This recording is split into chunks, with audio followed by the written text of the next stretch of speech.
السلام علیکم تمام اہل دل کو سلام اور خوش آمدید۔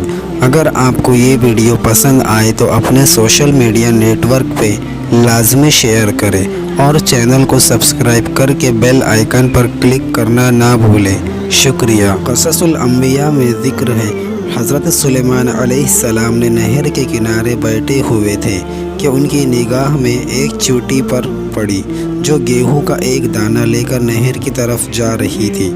حضرت سلیمان علیہ السلام اس کو بہت غور سے دیکھنے لگے۔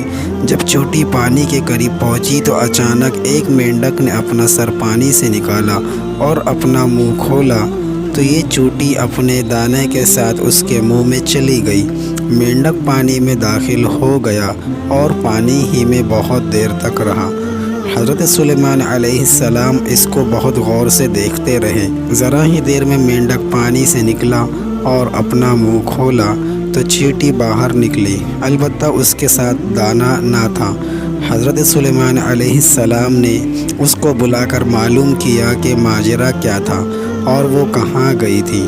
اس نے بتایا کہ اے اللہ کے نبی، آپ جو نہر کی تہہ میں ایک بڑا کھوکھلا پتھر دیکھ رہے ہیں اس کے اندر بہت سے اندھے کیڑے مکوڑے ہیں۔ اللہ تعالیٰ نے ان کو وہاں پر پیدا کیا ہے اور وہاں سے روزی تلاش کرنے کے لیے نہیں نکل سکتے۔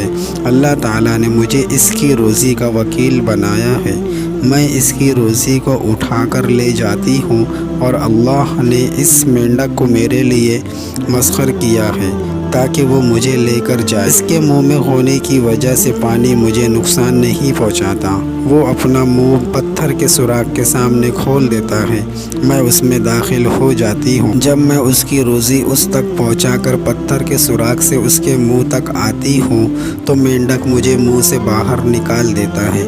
حضرت سلیمان علیہ السلام نے کہا، کیا تو نے ان کیڑوں کی کسی تسبیح کو سنا؟ چیونٹی نے جواب دیا، ہاں، وہ سب کہتے ہیں، ہے وہ ذات جو مجھے اس گہرے پانی کے اندر بھی نہیں بھولتا۔